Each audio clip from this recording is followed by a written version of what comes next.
Ya, salam sukacita dan damai sejahtera buat sedulur dan sahabat terkasih dimanapun berada. Jumpa lagi bersama saya Pak Pendeta Slamet Riyadi di acara Kabar Baik pada Sahabat ya, di channel Kabar Baik pada Sahabat. Ya, mugi tansah pinaringan bagas waras lan tansah pinaringan berkah saking Gusti Yesus kagem sedayanipun. Amin. Pada kesempatan ini saya akan melanjutkan menjawab pertanyaan ya dari para sahabat. Namun bagi para sahabat yang baru bergabung di channel Kabar Baik pada Sahabat, ya jangan lupa ya di like dan di subscribe ya. Nah, jadi channel ini memang saya dedikasikan buat saudara-saudara baik yang belum mengenal Tuhan Yesus maupun yang sudah mengenal dan sudah menerima ya. Kiranya video ini bisa menjawab dan memberi penjelasan tentang apa yang menjadi pertanyaan dan pergumulan saudara-saudara ya. Oke, ini sudah saya ambil intinya aja pertanyaannya ya. Nanti kalau ada waktu mungkin 2 atau 3 pertanyaan saya jawab.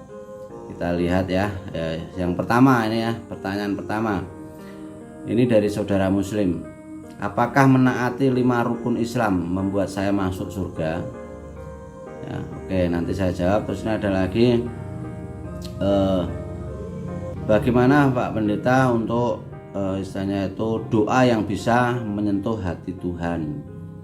Oke, 2 itu dulu saja ya, nanti akan saya lanjutkan. Kalau waktunya masih cukup saya lanjutkan pertanyaan ketiga maupun keempat. Namun kalau nggak cukup ya video berikutnya. Oke ya, terima kasih yang sudah memberikan satu pertanyaan buat saya ya. Saya tahu saudara ingin mencari kebenaran ya, mencari kebenaran, dan tentu saja untuk mengerti tentang keselamatan supaya bisa masuk surga ya. Kita harus ingat bahwa kebenaran melalui iman di dalam Yesus Kristus itulah yang membawa kita itu akan masuk surga. Namun sebelum saya bahas tentang itu, saudara akan saya beri pengertian dulu ya tentang manusia, khususnya manusia pertama, yaitu siapa? Adam. Jadi Adam yang diciptakan menurut peta dan teladan Allah itu mempunyai dalam bahasanya itu dikaios yang orisinal ya, yang telah diciptakan dan diletakkan ke dalam diri Adam. Nah, setelah manusia berbuat dosa, ia telah kehilangan standar ya, yang telah diciptakan sesuai dengan gambar dan rupa Allah, sesuai dengan peta dan teladannya. Adam itu diberi kebebasan, free will. Nah, namun setelah jatuh ke dalam dosa, ia telah kehilangan standar. Nah, itu berarti ia telah menjauhkan diri dari apa yang dituntut dalam hatinya kepada dirinya sendiri. Maka dia mungkin tidak sadar kalau dia itu harus diberikan suatu cermin, nah, istilahnya seperti itu. Dan cermin itu menjadi apa? Menjadi wakil dari sifat keadilan dan kebenaran Allah. Nah, kita harus tahu dulu tentang kebenaran Allah itu seperti apa, supaya jangan sampai kebenaran manusia menutup atau istilahnya itu di atas kebenaran Allah. Itu nanti kalau seperti itu akhirnya ya manusia membuat satu hukum-hukum atau katakanlah tata cara ibadat dan lain sebagainya untuk menutup kasih karunia. Artinya tentang lapisan atau kebenaran Allah itu. Ini harus dipahami dulu ya. Jadi Allah adalah kebenaran. Ini kita harus tahu dulu ya. Jadi Allah adalah kebenaran itu sendiri ya. Allah adalah sumber dan realitas dari kebenaran itu sendiri. Ini saudara harus pahami dulu Jadi Allah adalah diri kebenaran itu sendiri. Jadi segala sumber, segala standar dan segala kemutlakan pengukuran itu berada pada diri Tuhan Allah. Dia adalah satu-satunya yang berhak menjadi pengadil atau mengadili seluruh dunia, atau hakim yang adil di semua. Ya. Jadi Tuhan Allah adalah satu-satunya yang berhak mengadili seluruh dunia. Ini saudara harus paham dulu. Jadi bukan hanya masalah menjalankan syariat atau rukun-rukun atau apa, bukan. Nah, sedangkan kebenaran sebagai sifat manusia itu juga adalah kebenaran yang ditaruh dalam diri manusia. Kita diciptakan menurut peta dan teladan Allah. Ini berarti ada sifat kebenaran yang ditanamkan dalam hidup Adam. Ya, namun sudah dirusak oleh dosa. Seperti yang saya katakan tadi, bahwa Adam itu diciptakan menurut peta dan teladan Allah. Itu mempunyai boleh dibilang tuh original rectonis, atau mempunyai dikaios, ya, yang original, yang telah diciptakan dan dilekatkan dalam diri Adam. Nah, namun setelah Adam berbuat dosa atau jatuh ke dalam dosa, yaitu karena dia tidak taat pada firman Tuhan, ia telah kehilangan standar. Ya, itu berarti ia telah menjauhkan diri dari apa yang dituntut dalam hatinya kepada dirinya sendiri. Maka dia mungkin tidak sadar kalau dia harus diberikan suatu cermin, dan cermin itu menjadi wakil dari sifat keadilan dan kebenaran Allah. Nah, sekarang tentang menjalankan rukun-rukun atau amalan-amalan atau apapun itu yang disebut dengan syariat dan lain sebagainya, itu yang disebut dengan kebenaran dalam tuntutan berbuat baik. Ya, kalau kita baca di Roma 7 ya, itu ada 3 istilah yang muncul, yaitu keadilan, kebaikan, dan kesucian. Nanti saudara kalau udah ngerti Alkitab ya, ini kan saudara masih muslim, mudah-mudahan saudara juga sudah punya Alkitab. Kalau belum, saudara bisa buka di di HP ya, nanti di download aja, nggak usah beli, bisa kok ada ya.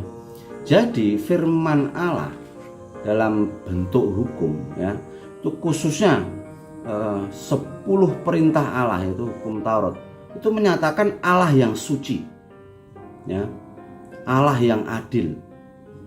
Ini supaya saudara ngerti, nanti kalau nggak gitu nggak ngerti saudara ya. Nah, Allah yang baik, Allah yang maha kudus. Jadi hukum Taurat itu menyatakan ketiga sifat ilahi ini ya.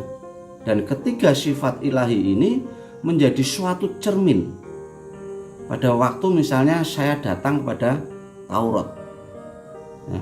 Lah waktu saya melihat cermin, saya baru tahu diri saya kurang kudus ya, kurang adil, kurang baik ya. Yang secara keseluruhan berarti saya itu kurang ajar, misalnya seperti itu.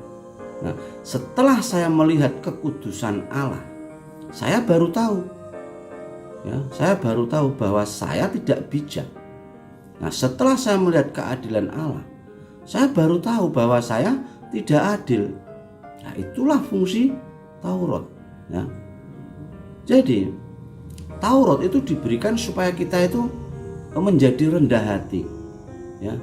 Taurat menyatakan dan memaparkan segala kerusakan kita supaya kita bertobat. Ini yang harus dipahami dulu.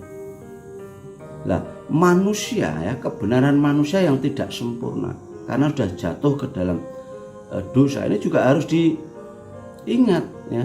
Meskipun manusia menyadari bahwa dirinya sendiri itu tidak bisa menjalankan Taurat, tetapi kadang-kadang manusia itu menyombongkan apa yang pernah dilakukan oleh dirinya ya, termasuk akhirnya membuat hukum seperti itu, syariat, fikih, dan lain sebagainya.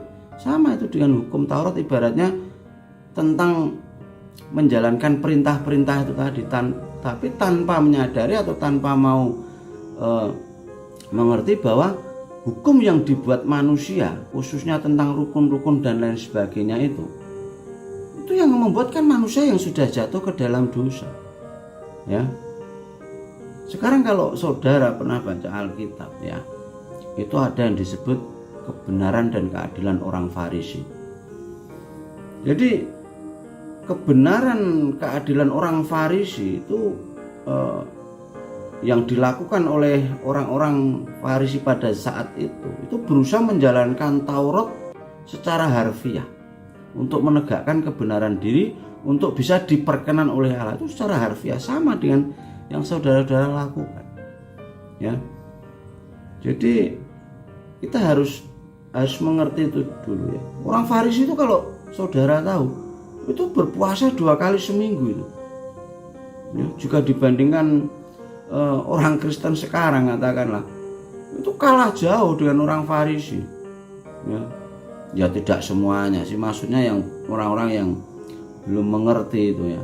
Jadi orang Farisi itu mempunyai sifat keagamaan yang kalau saya katakan itu sebenarnya jauh lebih baik, ya, daripada saudara Anda atau bahkan kekristenan sendiri. Tetapi Tuhan Yesus tetap berkata, ya kan, jikalau kebenaranmu tidak melampaui kebenaran orang Farisi, niscaya kamu tidak akan masuk ke dalam kerajaan surga. Nah, apa artinya? Jadi kebenaran orang Farisi yang semacam itu pun itu tidak bisa menyelamatkan orang, ya. Nah, apalagi tentang rukun-rukun atau syariat itu, ya.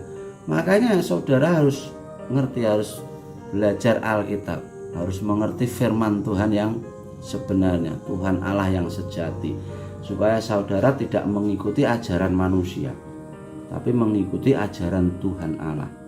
Ini penting.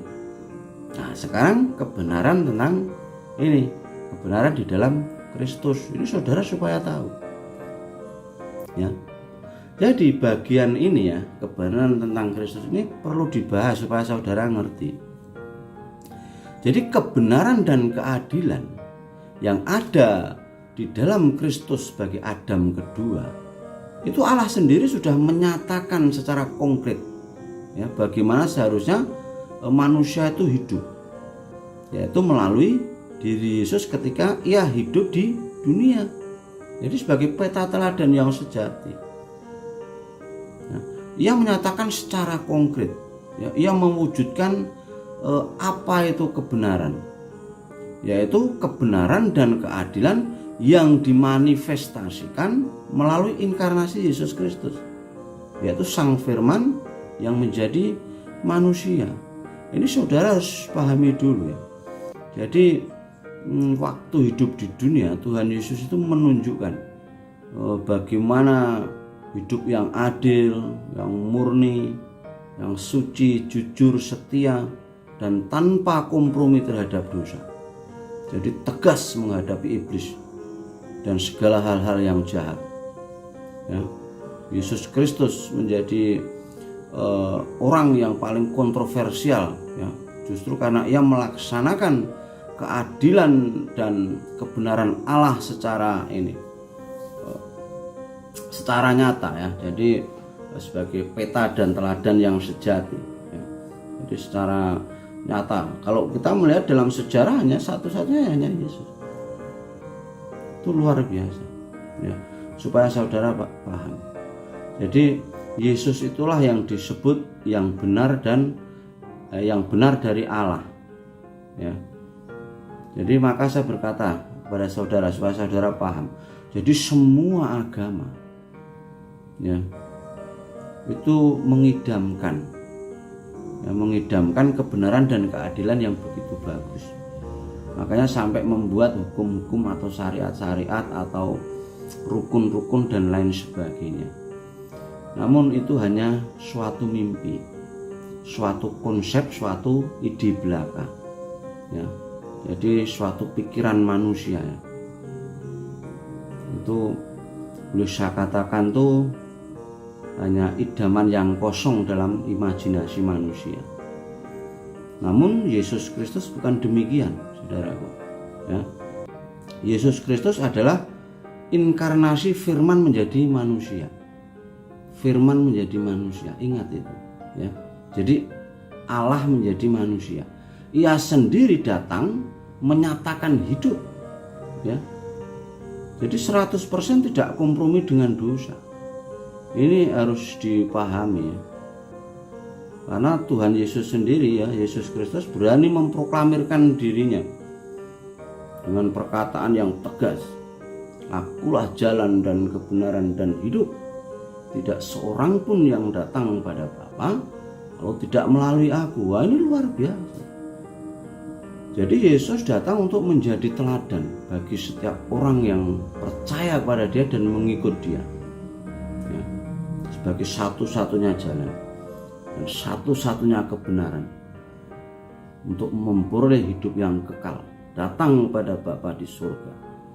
Haleluya ya, jadi saudaraku harus ngerti ini. Nah, sekarang saya akan tambahkan lagi kebenaran melalui iman ya, bukan kebenaran melakukan rukun-rukun atau syariat-syariat atau apapun yang itu, tidak. Tapi kebenaran ini yang saya bahas di sini, kebenaran dalam arti bagaimana manusia itu bisa masuk surga. Ya, kalau tentang fikih atau hukum-hukum menjalani kehidupan bermasyarakat, monggo silakan. Karena yang saudara tanyakan di sini adalah tentang bagaimana atau apakah menaati 5 rukun bisa membuat saya masuk surga. Makanya ini harus saudara pahami dulu, ya, supaya saudara mengerti lebih jauh, yaitu tentang kebenaran melalui iman.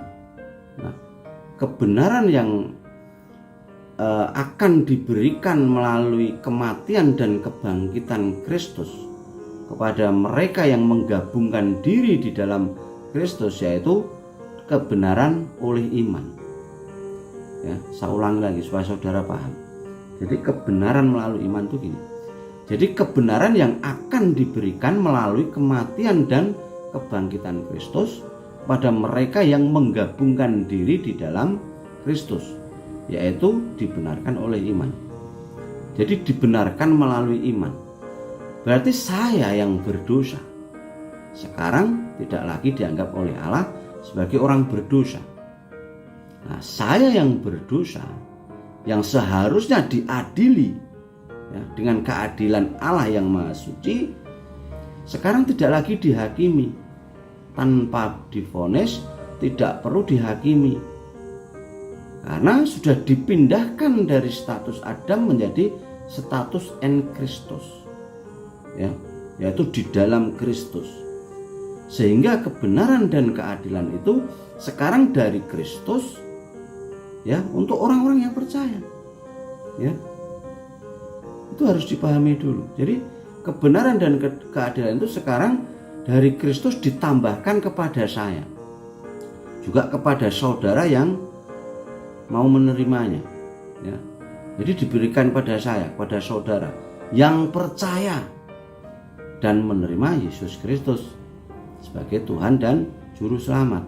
Nah, di dalam Yesus Kristus saya mendapatkan imputasi ya, dari kebenaran Allah yang terdapat dalam Kristus melalui kemenangannya yang diberikan kepada orang percaya. Dan itulah artinya menjadi pengikut Kristus ya, orang-orang yang hidup di dalam Kristus, atau orang disebut kekristenan. Ini saudara supaya paham. Nah, di hadapan Tuhan Allah, kita sebagai orang berdosa itu sudah selayaknya dijatuhi hukuman ya. Namun di dalam Kristus, yaitu ketika kita menggabungkan diri dengan Kristus dan segala jasa yang telah diperbuatnya melalui iman kepadanya, Allah memperhitungkan kita ya, sebagai orang-orang yang dibenarkan, tidak lagi dijatuhi hukuman. Nah, itulah yang disebut dengan disebut dengan, kalau bahasa Inggrisnya itu the imputation of the righteousness of Christ on the sinless. Ya, you have been justified through faith in the Son of God. Jadi saudara itu sudah dibenarkan, ya, sudah dibenarkan melalui iman di dalam Anak Allah, yaitu Yesus Kristus. Inilah kebenaran dan keadilan. Nah, jadi sampai di sini saudara harus mengerti dulu, jangan sampai terkecoh ya. Kalau saudara sudah terkecoh nanti dengan apa itu yang disebut dengan ajaran-ajaran manusia, ya repot. Jadi saudara supaya paham, hanya di dalam hidup Kristus itu saudara mengerti apa itu keadilan Allah, ya. Hanya di dalam hidup Kristus saudara tahu apa itu hidup tanpa dosa. Nah, sekarang akan saya jawab tentang rukun-rukun tadi. Jadi karena Allah itu adil, Dia itu menuntut pembayaran atas dosa tanpa memperdulikan betapa taatnya seseorang itu pada 5 rukun atau menjalankan rukun-rukun itu. Jadi kalau saudara itu orang Islam yang taat, kalau demikian saudara pasti betul-betul percaya kepada Allah yang Esa, ya, pencipta semesta alam ini. Dan saudara percaya bahwa Muhammad sebagai nabinya. Nah, setelah saudara mati, saudara ingin masuk Firdaus. Namun bagaimana saudara dapat lepas dari neraka? Saudara katakan, kesetiaanku dalam menaati 5 rukun itu lebih besar dari dosa-dosaku. Jangan bilang begitu ya. Saya tahu 5 kali dalam sehari saudara itu bersujud ke arah Mekah. Kalimat syahadat sering terucap dari bibir saudara. Bahkan selama bulan Ramadan saudara taat berpuasa, saudara rajin menabung untuk naik haji ke Mekah. Sambil saudara memberikan zakat atau sedekah atau apapun pada kaum fakir miskin ya. Namun saudara, sering pasti saya katakan, tetap bertanya di dalam hati saudara, cukupkah? Hati nurani saudara menuduh saudara gagal mencapai standar Allah. Jadi bagaimana mungkin Allah dapat mengizinkan seseorang masuk surga kalau orang itu sudah dinodai oleh dosa, sekecil apapun itu, ya, sekecil apapun dosa itu. Jadi surga itu tidak bisa saya itu disogok atau disuap dengan amal perbuatan, itu tidak bisa.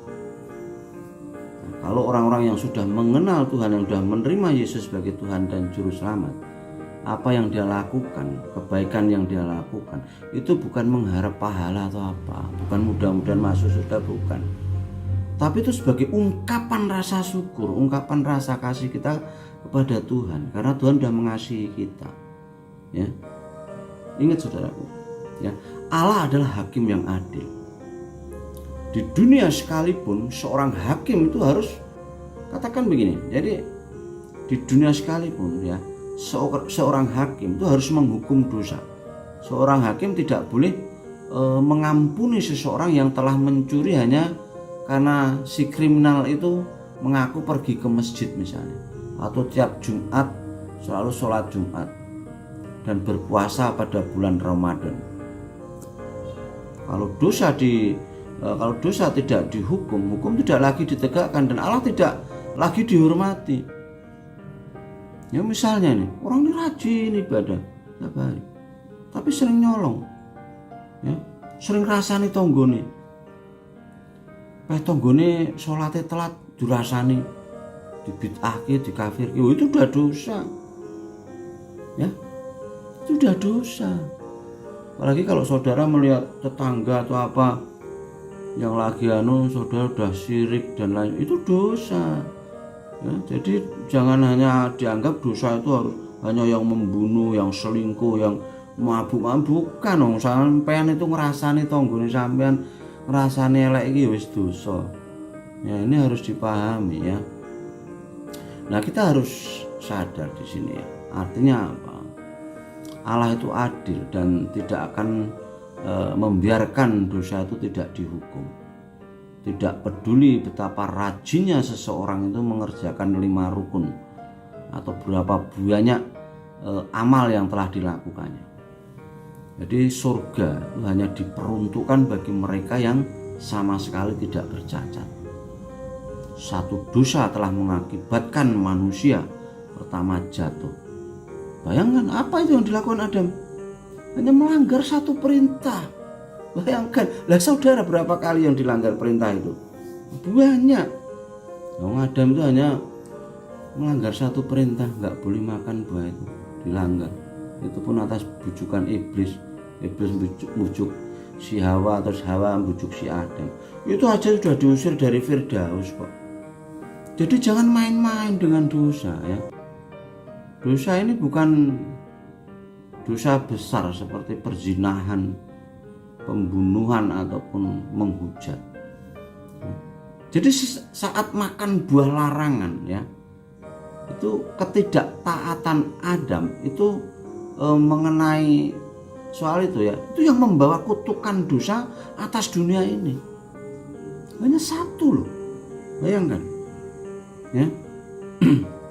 Jadi dapatkah kita itu lolos dari hukuman? Kita yang tidak menghormati orang tua misalnya, berbohong ya, berbohong pada sesama dengan rekan bisnis atau apa, atau menipu pelanggan kita, merasani tonggo. Kita yang terus-menerus berdosa dengan menempatkan kepentingan diri sendiri dan bukannya mengasihi Allah. Ya. Egois manusia, egois, benar. Ya. Nah, dapatkah kita masuk surga dengan semua dosa-dosa kita? Sekalipun kita tuh rajin memelihara 5 rukun dan lain sebagainya. Ya. Jika kita mau jujur, saudaraku ya, kita akan mengakui bahwa yang pantas bagi kita itu hanyalah neraka. Ya. Kita membutuhkan belas kasihan Allah, ya, belas kasih Allah. Manusia berdosa itu butuh belas kasih Allah. Namun bagaimana Allah bisa berbelas kasihan dan sekaligus adil? Nah, ini kalau saudara membaca di Quran itu ada ya. Bentar, saya carikan dulu. Itu di kitab apa ya, surah 10 ya. Itu ada itu, saya lupa ayatnya ya. Ya.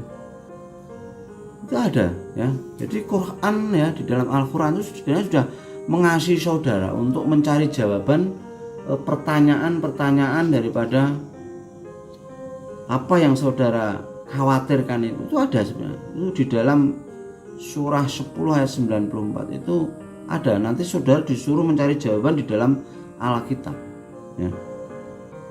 Karena apa? Alkitab menjelaskan bagaimana belas kasihan Allah itu bisa bersanding dengan keadilannya ya. Sebab tidak seorang pun yang dapat dibenarkan di hadapan Allah oleh karena melakukan hukum Taurat. Karena justru oleh hukum Taurat orang mengenal dosa. Tapi sekarang tanpa hukum Taurat, kebenaran Allah telah dinyatakan seperti yang disaksikan dalam kitab Taurat dan kitab-kitab para nabi, yaitu kebenaran Allah karena iman dalam Yesus Kristus bagi semua orang yang percaya. Sebab tidak ada perbedaan. Yaitu nanti saudara kalau sudah punya Alkitab bisa baca di kitab Roma ya, pasal 3 ayat 20 sampai 22. Lah, mentaati hukum Taurat itu tidak dapat membawa manusia ke surga. Sebaliknya, hukum Taurat itu justru mengungkapkan dosa kita. Ya. Itu. Jadi keadilan Allah itu menuntut kematian sebagai akibat dosa. Namun belas kasihannya diwujudkan dalam menyediakan pengganti bagi kita, yaitu Yesus Kristus yang harus mati bagi dosa kita. Nah, karena Yesus atau Isa Al-Masih yang saudara kenal itu dilahirkan oleh kuasa Roh Kudus melalui anak perawan Maria. Dia tidak mewarisi natur dosa dari Adam. Yesus disebut Adam yang kedua. Itu saudara bisa baca nanti di Al-Quran itu juga ada ya. Sebentar, saya ingat dulu itu di Ali Imran ya. Ali Imran itu surat ketiga di ayat 59 ya. Itu inna masyala Isa iddallahi khamasali Adam khalaqahu min turabim summa khalaqakum fayakun. Itu ayatnya seperti itu kalau tidak salah ya. Saya agak lupa ya. Jadi di sini akan saya tegaskan sesuai dengan Alkitab di 1 Korintus 15:22 itu karena sama seperti semua orang mati dalam persekutuan dengan Adam. Demikian pula semua orang akan dihidupkan kembali dalam persekutuan dengan Kristus. Itu dalam Alkitab jelas. Dan nanti saudara cek lagi itu di surat Ali Imran ya. Surat ketiga ayat 59. Saya masih ingat ayatnya, cuman saya lupa Arabnya karena udah lama saya nggak baca itu. Ya, udah lama. Nah, Yesus Kristus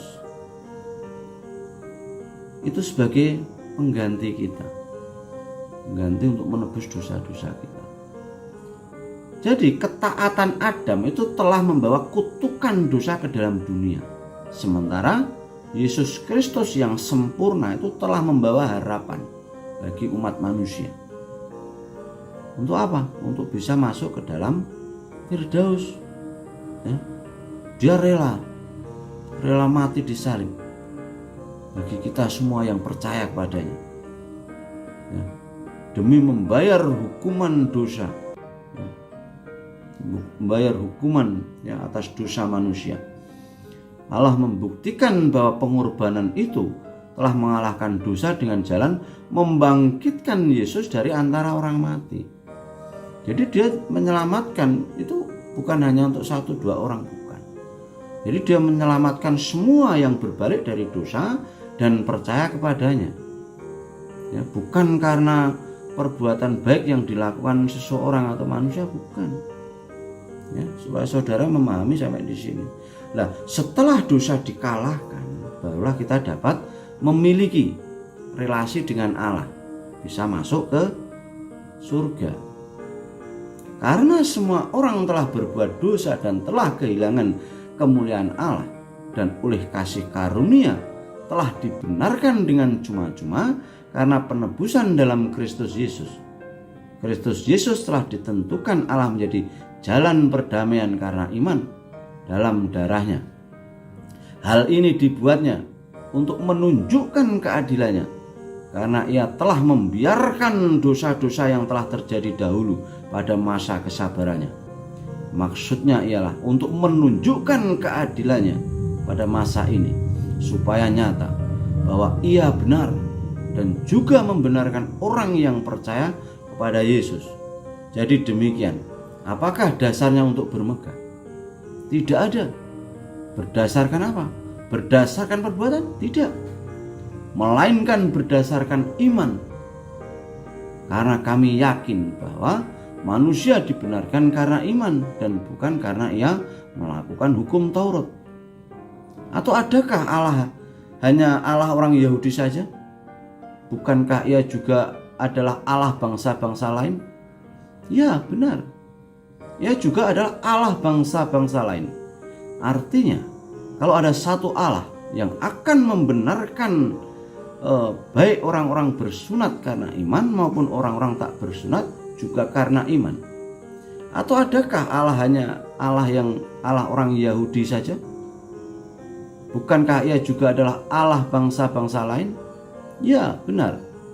Ia juga adalah Allah bangsa-bangsa lain. Artinya, kalau ada satu Allah yang akan membenarkan baik orang-orang bersunat karena iman maupun orang-orang tak bersunat juga karena iman, jika demikian, adakah kami membatalkan hukum Taurat karena iman? Sama sekali tidak. Sebaliknya, kami meneguhkannya. Sebab upah dosa ialah maut, tetapi kasih karunia ialah hidup yang kekal dalam Kristus Yesus Tuhan kita. Haleluya, amin. Itu nanti saudara bisa baca di kitab Roma 3 ya, ayat 23 sampai 31 dan pasal 6 ayat 23.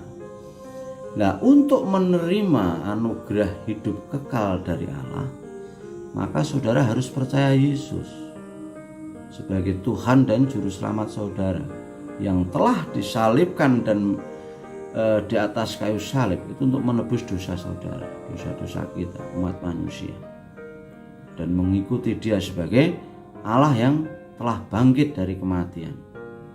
Itu saudaraku ya. Jadi semoga saudaraku setelah saya berikan penjelasan tentang ini, saya berdoa kiranya Tuhan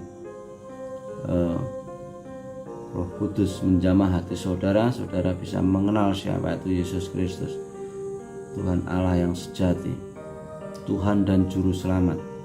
Jadi kita selamat itu bukan karena melakukan perbuatan-perbuatan baik atau amal-amal atau rukun-rukun dan lain sebagainya, bukan ya.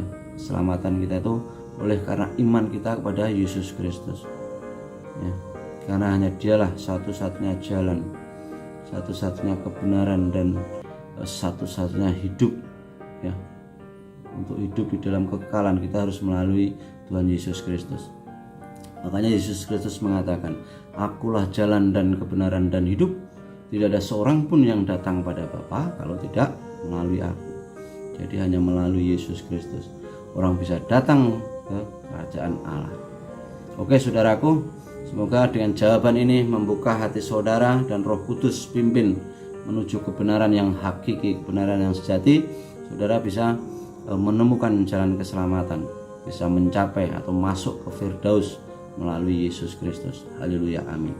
Oke, akan saya jawab berikutnya untuk pertanyaan kedua. Ini waktunya juga masih cukup ya. Tadi saudara siapa tadi yang bertanya tentang mana tadi pertanyaannya? Doa yang bisa membawa atau doa yang bisa menyentuh hati Tuhan.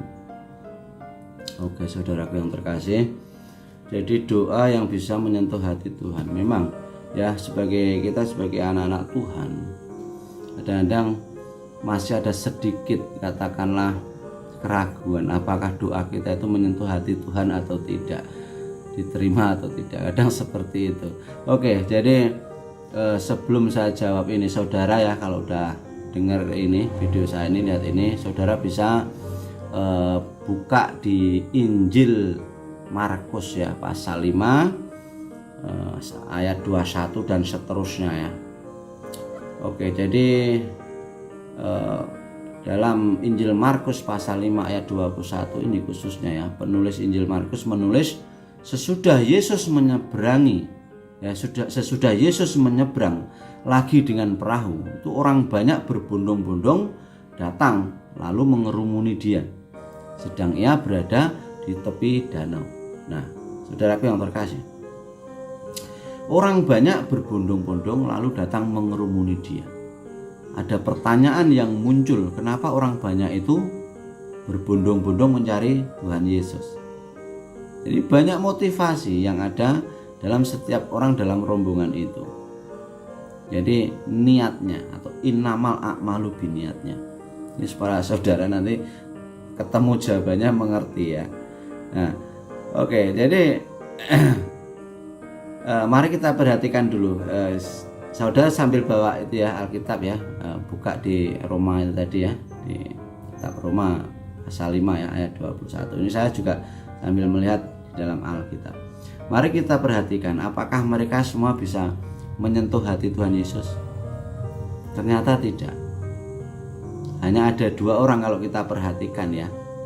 Hanya 2 orang yang bisa membuat hati Tuhan Yesus tersentuh. Nah, siapakah itu? Saudara baca. 1, yaitu Yairus. Arti Yairus itu pembawa terang. Nah, dan yang seorang siapa? Seorang perempuan yang sakit pendarahan. Nah, mari kita belajar motivasi dari kedua orang tersebut, sehingga kita dapat datang kepada Yesus Kristus supaya menyentuh hatinya, ya.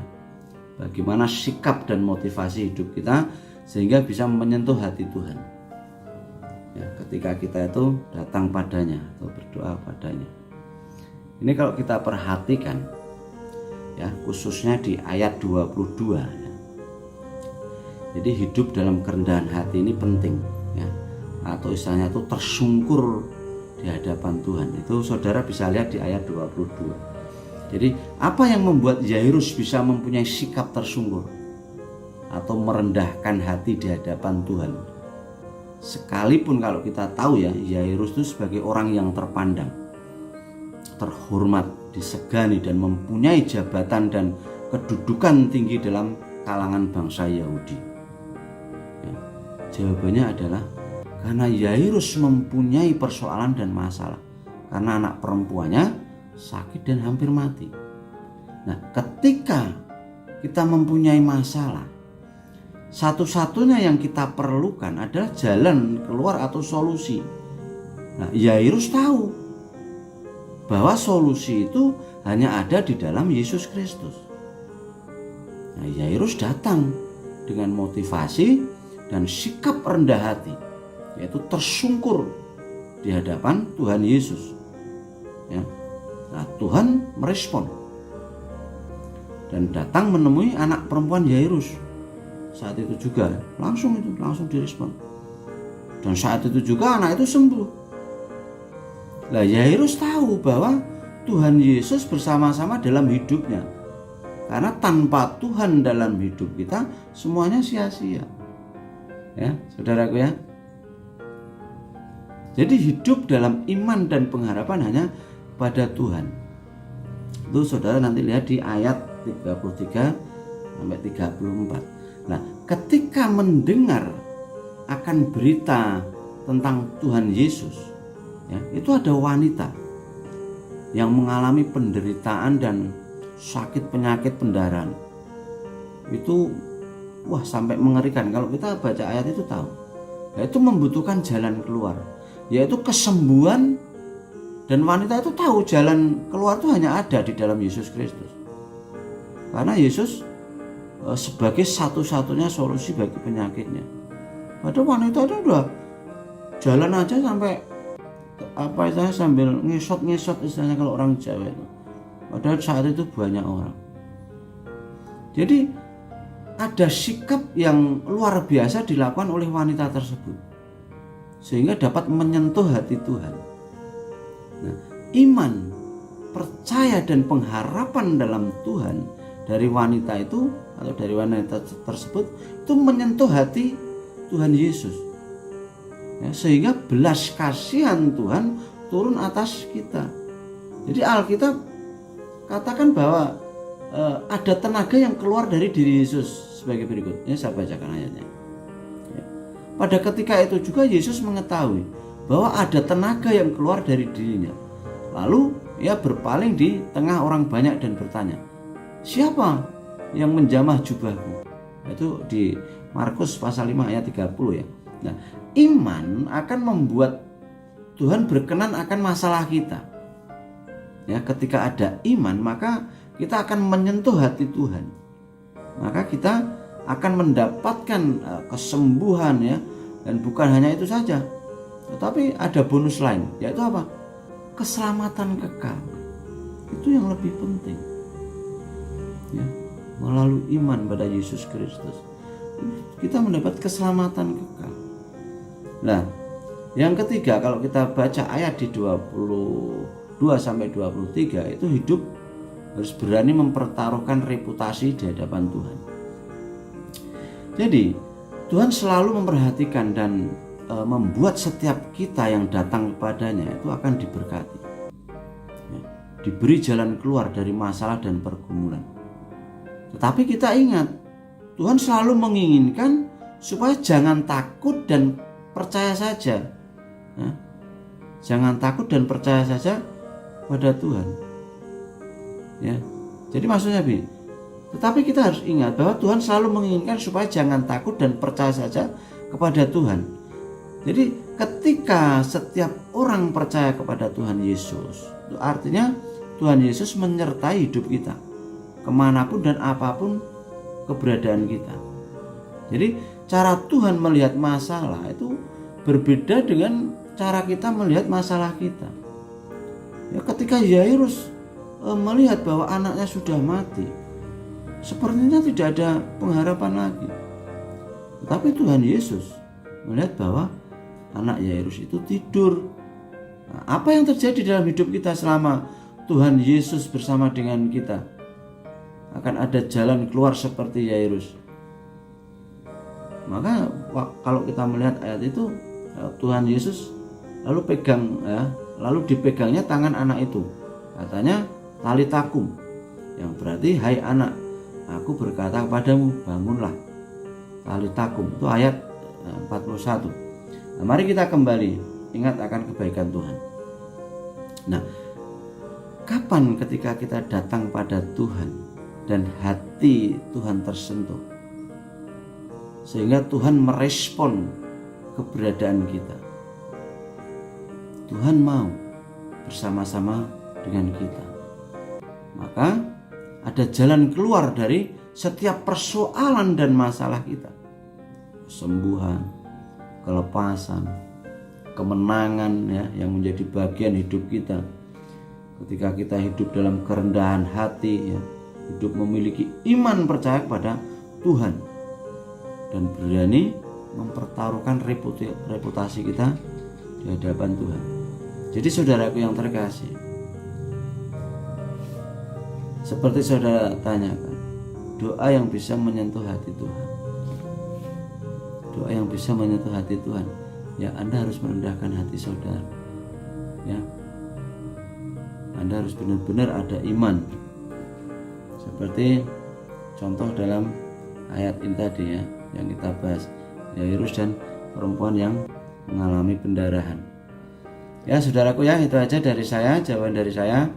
Ingat bahwa doa itu harus benar-benar dengan motivasi yang baik, dengan kerendahan hati ya. Jangan sampai ada motivasi yang tidak baik.